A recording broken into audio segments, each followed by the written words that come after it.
In the winter of 1857, 4 women mysteriously disappeared from a remote Mormon settlement in Utah without a trace.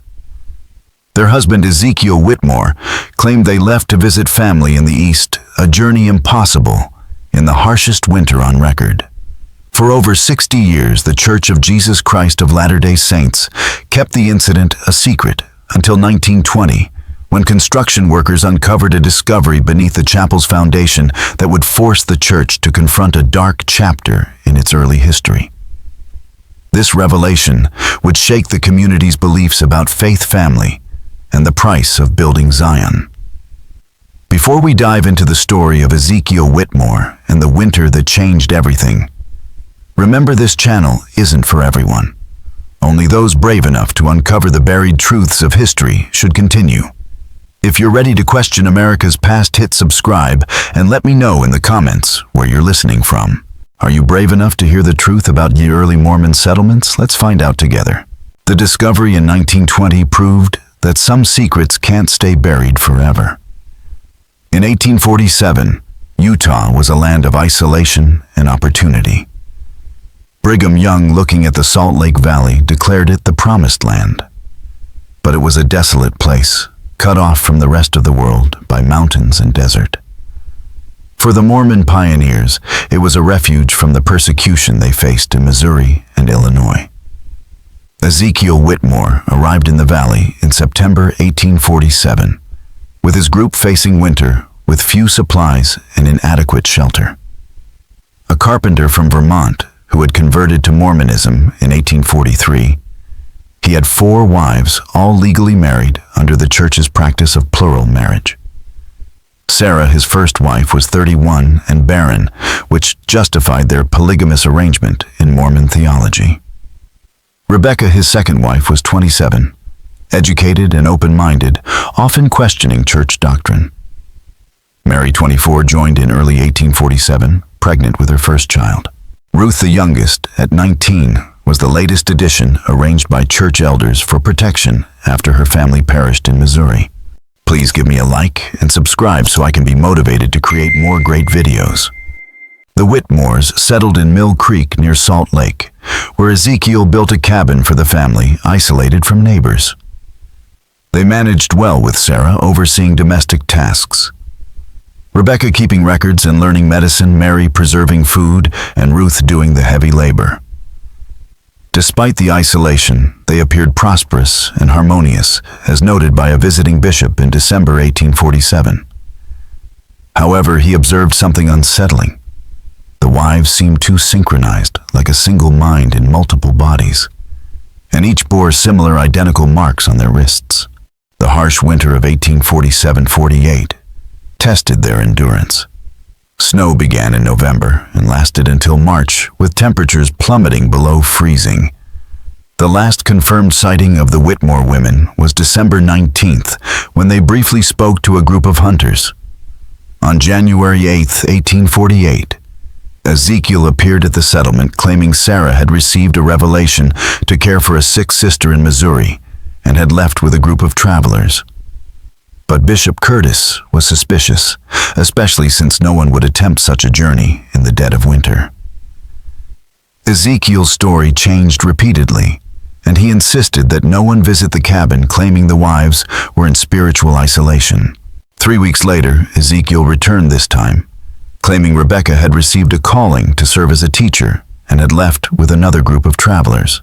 The bishop pressed for details, but Ezekiel's responses were incoherent, filled with references to divine trials. The bishop's suspicions grew stronger, and on February 3rd he led a group to visit the cabin. When they arrived, Ezekiel was alone, his explanations changing once again. Now he claimed that Mary and Ruth had left to join Sarah and Rebecca. The bishop noticed personal items missing, but furniture and heavy items left behind. More troubling were signs of recent digging behind the cabin, which Ezekiel claimed was for a root cellar expansion. The amount of disturbed earth seemed far too much for such a project, raising more questions about what truly happened to the 4 women. When one of the men commented on the difficulty of digging in frozen ground, Ezekiel's response was defensive, claiming that God's work demands dedication even in the harshest conditions. The group spent the night at the cabin, and several of them later reported feeling deeply disturbed by the experience. The cabin was eerily silent, with no sounds that typically accompany the presence of women. No rustling skirts, no soft conversations, no signs of daily routines. The meal Ezekiel served consisted entirely of preserved foods, despite the fact that fresh bread and dairy should have been available if the women had been managing the household. Most unsettling was what Thomas Garrett, one of the visitors, heard during the night. Faint, distinct weeping coming from beneath the cabin. When he mentioned it to the others, the next morning they dismissed it as the wind or settling timber. But Garrett remained convinced that the sounds were human cries. The bishop's party left the next day with more questions than answers. In his private journal, Bishop Curtis wrote, "I fear Brother Whitmore may have committed acts that will bring shame upon our people and our faith. The isolation of winter can drive men to desperate measures, and I worry that the pressures of plural marriage may have been too much for him to bear." However, the bishop faced a tough decision. The Mormon community was already under scrutiny by the federal government, and any scandal involving a polygamous family could invite unwanted attention. After consulting with other leaders, Bishop Curtis decided to monitor the situation quietly, hoping spring would bring clarity. Throughout the rest of the winter, Ezekiel made regular appearances at the settlement, but always alone, growing gaunt and claiming to receive letters from his wives. These letters supposedly confirmed their safe arrival in the East and their happiness.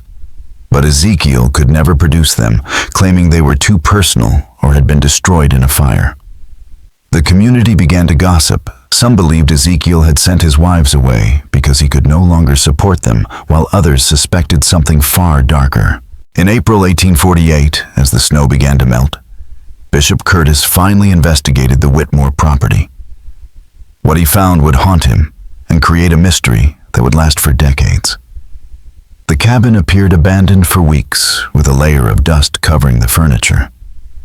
The rooms of the wives showed signs of rushed cleaning rather than normal departure. More troubling was what the bishop discovered: Rebecca's journal hidden beneath a loose floorboard. The final entry, written shakily on December 20th, 1847, read, "He says we must all make the ultimate sacrifice for the sake of the eternal family. But I fear his revelations come from a darker source than heaven." Behind the cabin, the area that Ezekiel claimed to be excavating for a root cellar was much larger than needed for food storage. The disturbed earth seemed to be dug in stages over weeks, and buried within it, the bishop found fragments of fabric matching the wives' clothing and personal items, including Sarah's wedding ring. Most disturbing of all were the remains of multiple fires arranged in a deliberate pattern, along with burned fragments of paper pages from religious texts, though not from any standard Mormon writings. This discovery would force the church to confront the chilling truth about what happened to the Whitmore family. Some of the fragments found in the disturbed earth contained chilling references to blood atonement and eternal sealing through sacrifice concepts from Mormon theology, but interpreted by Ezekiel in ways that horrified Bishop Curtis. Further evidence came from inside the cabin. In the room that had belonged to Ezekiel and Sarah, the bishop discovered a hidden compartment with several notebooks filled with Ezekiel's writings. The entries detailed his obsession with a belief called the principle of ultimate consecration, a notion that God required the faithful to surrender everything, even life itself, to achieve celestial glory. The notebooks revealed that Ezekiel had been studying obscure religious texts and believed his family was chosen for a special mission requiring great sacrifice. The final entries were increasingly erratic, referencing visions of eternal glory through ultimate sacrifice and the sealing power of shed blood. As the entries became more disturbed, Bishop Curtis was left with a grim realization: Ezekiel likely murdered his wives as part of a twisted religious ritual. But Ezekiel had disappeared without a trace, leaving no clue to his whereabouts. Despite the bishop's efforts, Ezekiel had vanished into the wilderness. The church, aware that revealing the truth could invite federal scrutiny, decided to keep the incident confidential. The records were sealed, and those who knew the truth were sworn to secrecy. The cabin was quietly dismantled, and the ground was restored to its natural state to prevent further discovery. The 4 wives were officially said to have relocated east, and their disappearance was explained as a family decision to return to more settled areas. However, whispers about the event persisted in the community. Some believed Ezekiel had been driven mad by isolation and religious obsession. Others speculated that he had found something in the valley that demanded a terrible price for his family's survival. The most disturbing rumor was that the 4 women had willingly participated in the sacrifice, convinced by their husbands' religious revelations. This suggested a shared delusion rather than a single man's madness. As the years passed, the area around the former Whitmore property gained a reputation for strange occurrences.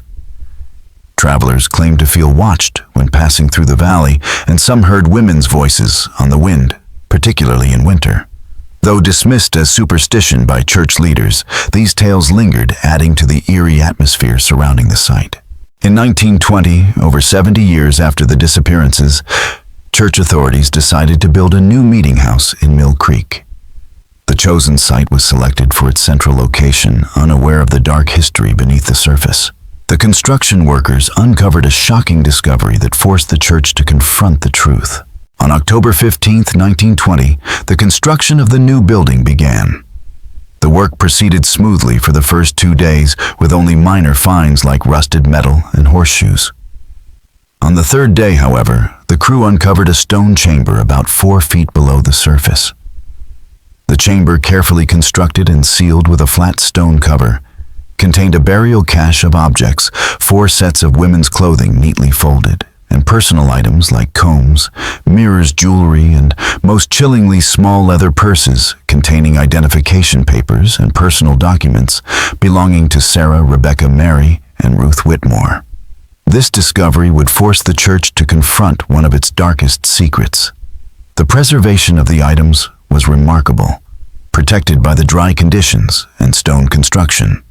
Everything seemed as if it had been placed in the chamber just days before. Brother Morrison immediately contacted Bishop Harold Stevenson, the leader of the Mill Creek Ward. Bishop Stevenson, young and unaware of the Whitmore incident, recognized the discovery's significance and quickly contacted church headquarters in Salt Lake City. Within hours, Elder James Tanner, a member of the Quorum of the 12, arrived with a team of church officials. Tanner had access to the church's confidential archives, and upon reviewing the documents found in the chamber, he confirmed the long-held suspicions of the church's senior leaders. The documents included letters written by each of the 4 wives shortly before their deaths, intended as final messages to their families. Sarah's letter expressed gratitude for her selection to participate in the sealing ordinance that would bind her family together for eternity. Rebecca's letter, more complex and theologically profound, referenced obscure doctrines and the belief that shedding innocent blood in righteousness would open the doors to celestial glory.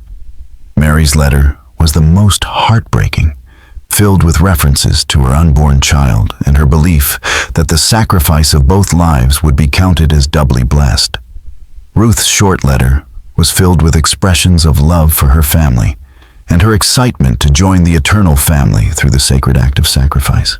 These letters made it clear that the 4 women had not been murdered against their will, but had participated willingly in what they believed to be a sacred ritual.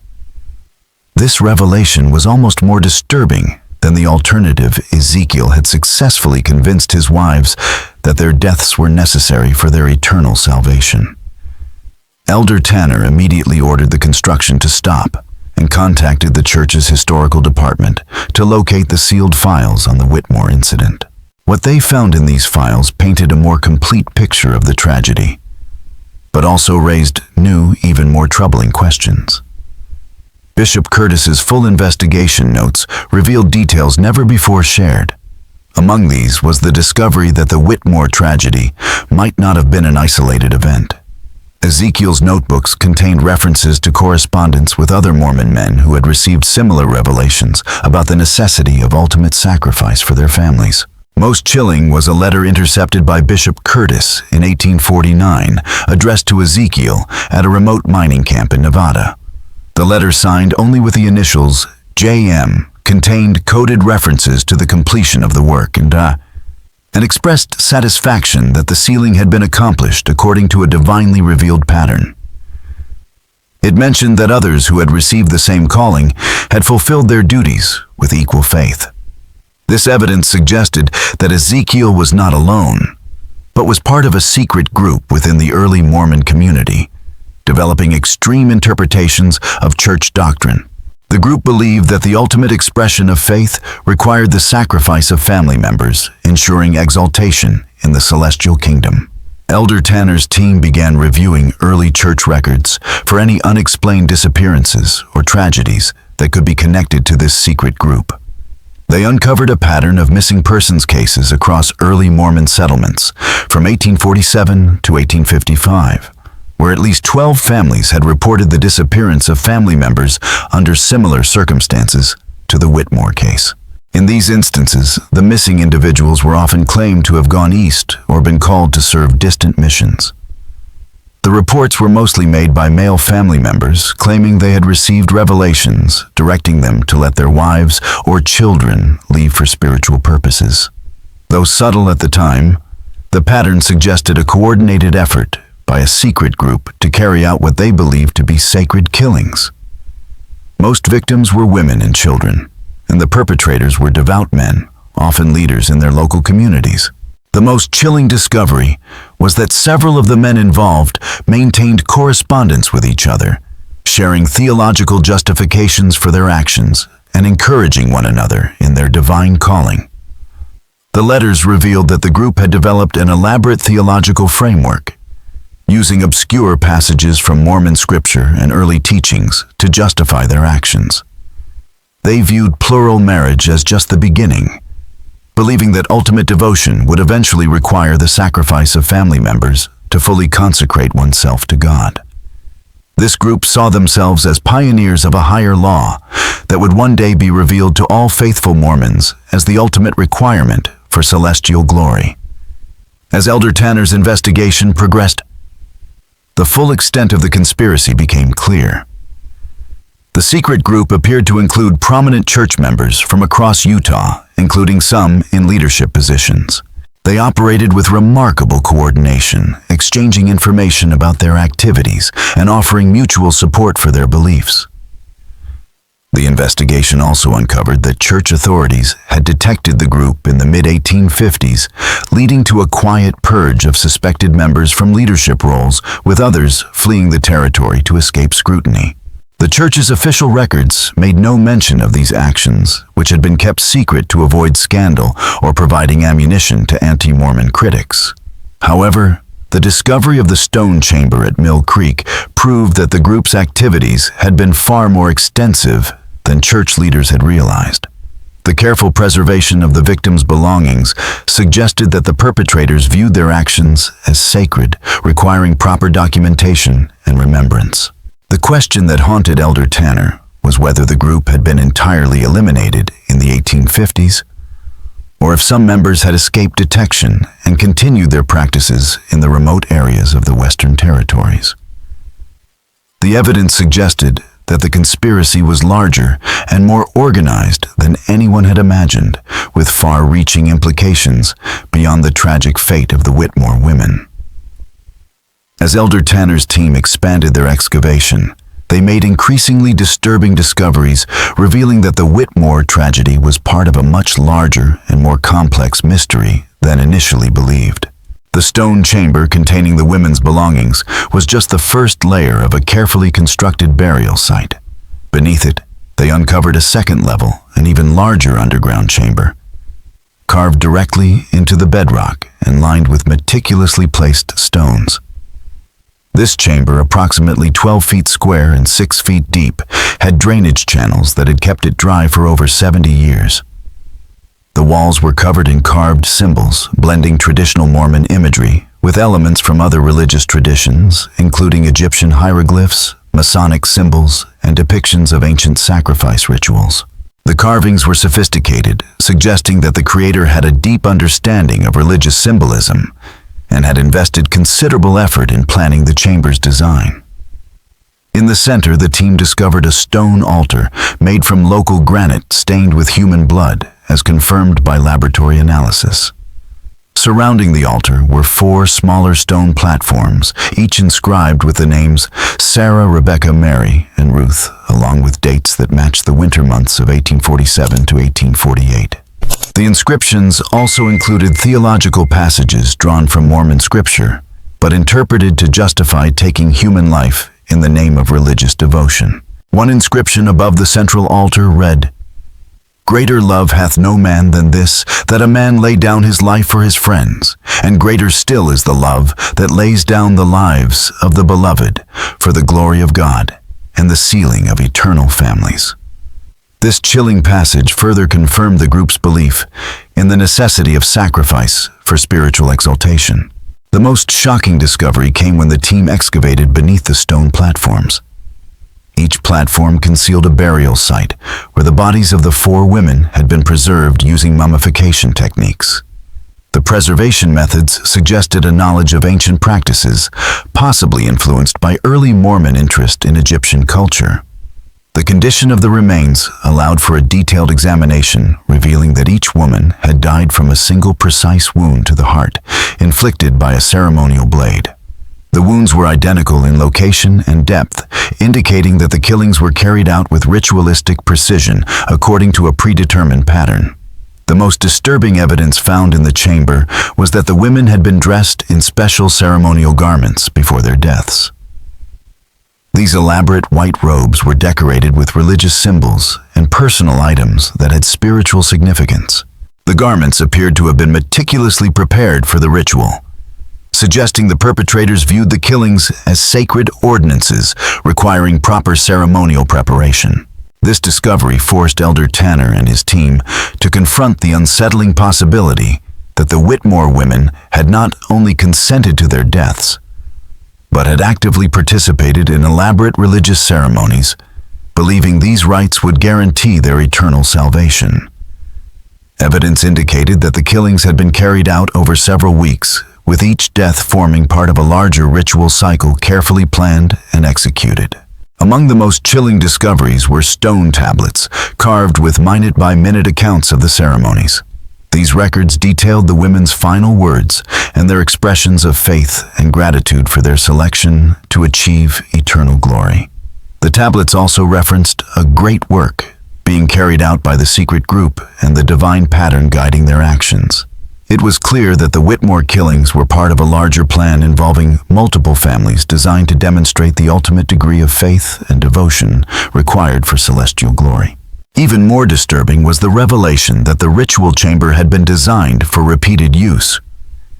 The drainage system's preservation techniques and careful construction indicated that the site was intended as a permanent location for similar ceremonies.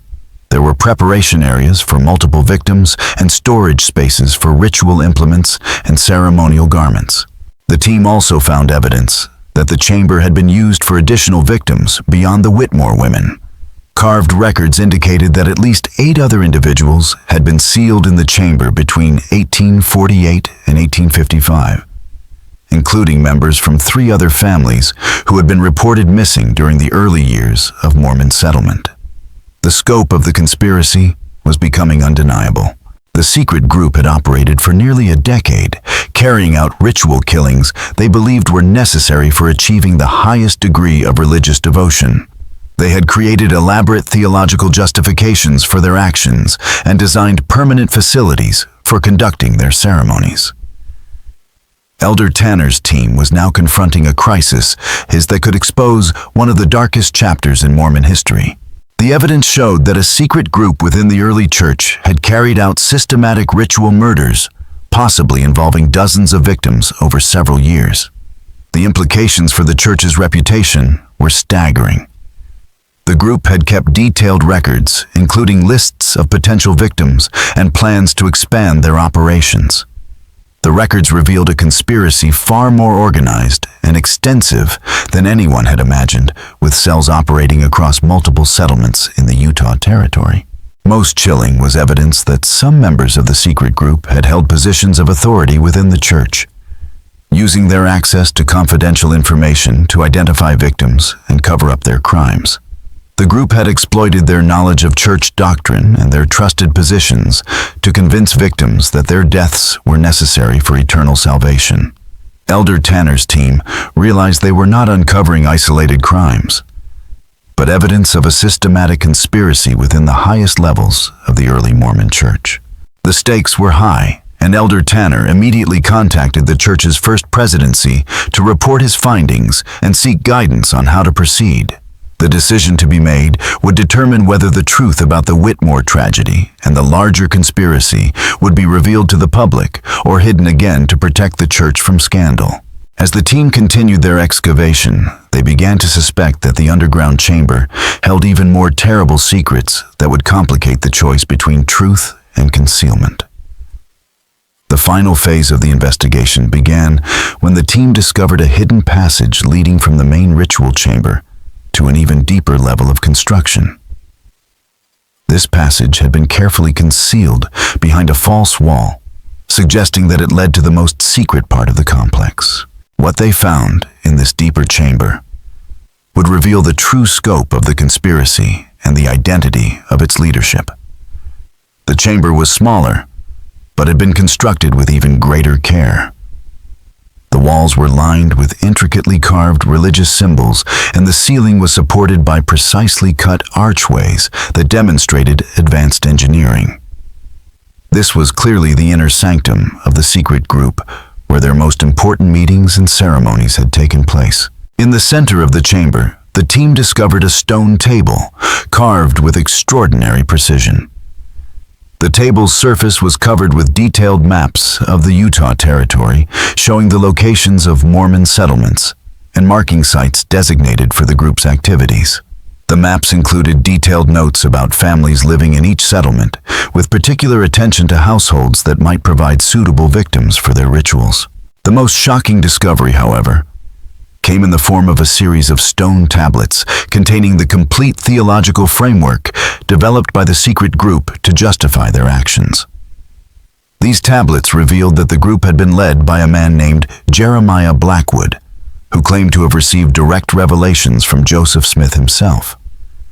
Blackwood had founded what he called the Order of Eternal Sacrifice, a secret group within the early Mormon Church that believed the ultimate form of religious devotion required the sacrifice of family members to ensure exaltation in the celestial kingdom. According to the tablets, Jeremiah Blackwood had been present at some of Joseph Smith's private meetings in Nauvoo and developed an extreme interpretation of the prophet's teachings on eternal families and celestial marriage. Blackwood believed that the ultimate test of faith required families to demonstrate their willingness to sacrifice everything, including life itself, to prove their devotion to God and secure their eternal exaltation. The tablets contained detailed instructions for identifying families suitable for participation in the order's rituals. The criteria included strong faith, isolated living situations, and family structures that wouldn't immediately be missed by the broader community. Polygamous families were particularly targeted as their complex relationships and frequent travel made disappearances easier to explain and conceal. Ezekiel Whitmore had been recruited into the order during the winter of 1846 to 1847, while the Mormon community prepared for their exodus to the west.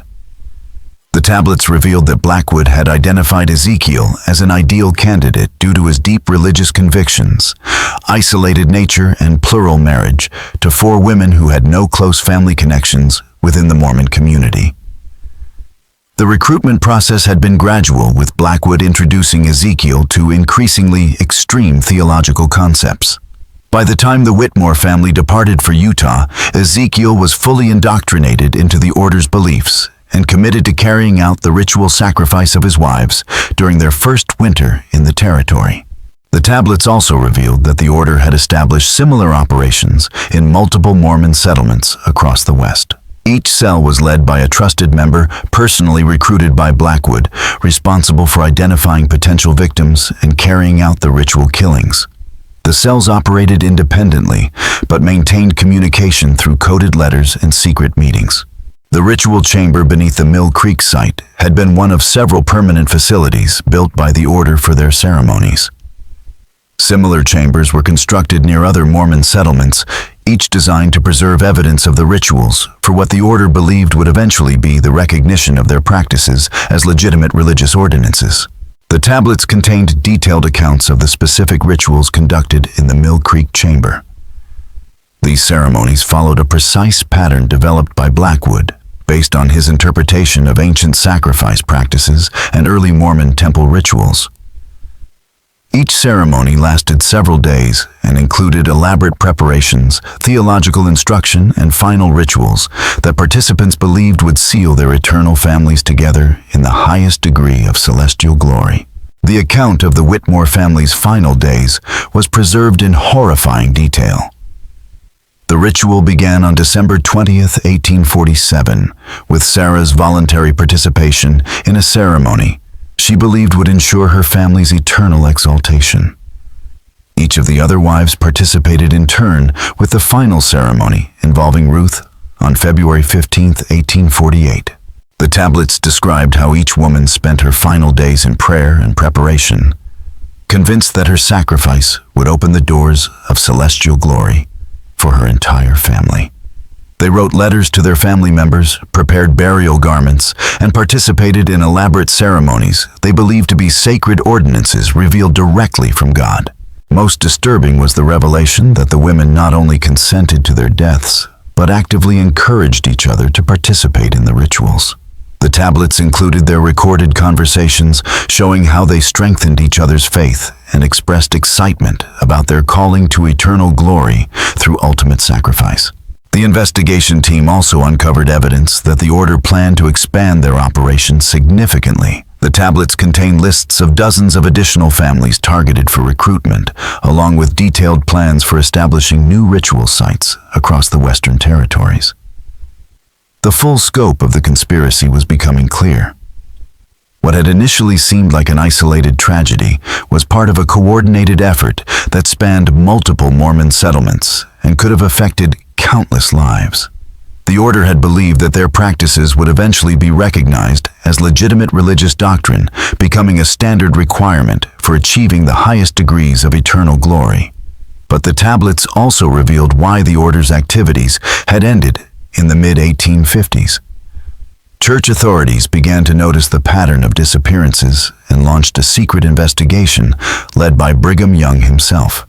He recognized the threat the order posed to the survival of the Mormon community in Utah, and the church's response was swift and decisive. Known members of the order were quietly excommunicated and forced to flee the territory. Others were reassigned to remote areas where their actions could be more easily monitored. Ritual sites were sealed or destroyed, and all records of the investigation were classified to prevent the public from learning about the conspiracy. Jeremiah Blackwood, the order's leader, reportedly disappeared during the crackdown and fled to California, where he allegedly continued to recruit followers for his extremist beliefs. Some reports suggested he had established new cells in mining camps and frontier settlements. But these activities were never officially confirmed. The tablets also contained Blackwood's final message to his followers, written shortly before his disappearance. He prophesied that the order's practices would eventually be recognized as divinely inspired and would become the ultimate test of faith for all true believers. He instructed his followers to preserve their records and continue their work in secret until the time came for public revelation of the higher laws. Elder Tanner's team realized that they had uncovered evidence of the most serious crisis in early Mormon history. A secret conspiracy that had operated within the highest levels of the church, resulting in the ritual murder of dozens of innocent victims. The implications for the church's reputation and the faith of its members were catastrophic. The evidence raised disturbing questions about what church leaders had known about the order's activities and when they had known it. Some members of the church hierarchy seemed to have been aware of Blackwood's extreme teachings, but failed to act swiftly enough to prevent the development of his murderous conspiracy. Most troubling was the possibility that other order cells had continued to operate after the official crackdown, carrying out additional ritual killings in remote areas where their activities would never be detected. The evidence suggested that the order's influence had been far more extensive than church authorities had realized, with potential implications extending beyond the Utah territory. As Elder Tanner prepared his final report, he faced an impossible choice. The evidence he had uncovered proved that a secret group within the early Mormon Church had carried out systematic ritual murders, possibly involving hundreds of victims over nearly a decade. The truth about the Order of Eternal Sacrifice would expose one of the darkest chapters in Mormon history, potentially shattering the faith of millions worldwide. But the alternative, concealing the evidence and allowing the victims to remain forgotten, was equally unthinkable. The families of Sarah Rebecca Mary and Ruth Whitmore, along with all the other victims, deserved their stories to be told and their deaths acknowledged. The decision ultimately rested with the church's highest authorities. Elder Tanner knew that whichever choice was made would have consequences that would echo through generations of Mormon believers and shape the church's relationship with its own history for decades to come. The fateful meeting to determine the outcome of Tanner's investigation took place on November 15, 1920, in the private chambers of the First Presidency. Present were President Heber J. Grant, his counselors, and the most senior members of the Quorum of the 12 Apostles. Elder Tanner presented his findings in a 3-hour session described by one participant as the most sobering and troubling presentation in the history of the church. The evidence was undeniable, and the choice now lay in the hands of the highest church authorities. The stone chambers, the preserved remains, and the detailed tablets all pointed to a systematic conspiracy that had operated within the early Mormon community, resulting in the deaths of dozens of innocent victims. The Order of Eternal Sacrifice had been real, and its influence was far more extensive than anyone had imagined. President Heber J. Grant's response was measured but decisive. After consulting with his counselors and receiving unanimous agreement from the Quorum of the 12, he made a choice that would define the church's relationship with this dark chapter of its history. The evidence would be preserved in the church's most secure archives, accessible only to the highest levels of church leadership. The victims would be quietly remembered in special memorial services attended only by church authorities. However, the truth about the Order of Eternal Sacrifice would never be revealed to the public. The decision was justified on multiple grounds. Public revelation of the conspiracy could provide ammunition for anti-Mormon critics, potentially undermining the faith of millions who had devoted their lives to the church. The evidence also suggested that the order had been effectively eliminated in the 1850s, meaning there was no ongoing threat to public safety. Most importantly, the victims and their families had already suffered enough, and exposing their stories to public scrutiny or sensationalism would only deepen their tragedy. The Mill Creek construction site was quietly relocated to a different area, and the underground chambers were filled with concrete and sealed permanently. The stone tablets and other artifacts were transported to a special vault in Salt Lake City, where they joined other sensitive historical documents deemed too dangerous for public knowledge. Elder Tanner was assigned to prepare a comprehensive report that would be preserved for future church leaders, but he was also sworn to absolute secrecy about his discoveries. The construction workers and church officials involved in the investigation were transferred to distant assignments and made to sign binding agreements, never to discuss what they had witnessed.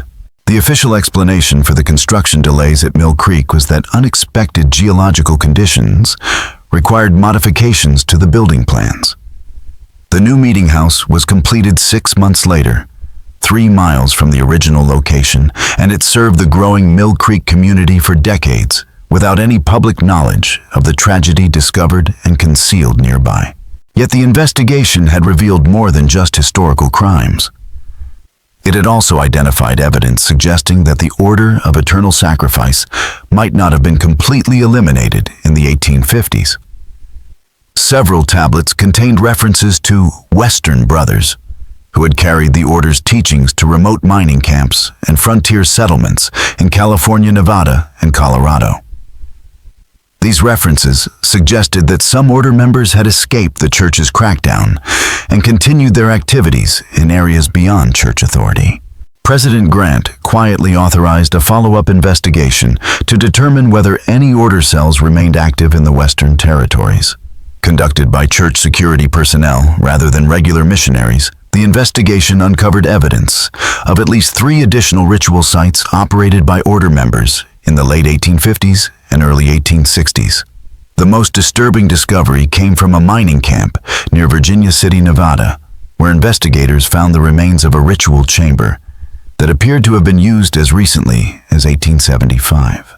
The evidence suggested that some order members had continued their activities for nearly 30 years after the official crackdown, adapting their methods to the more transient populations of mining communities, where disappearances were less likely to raise suspicion.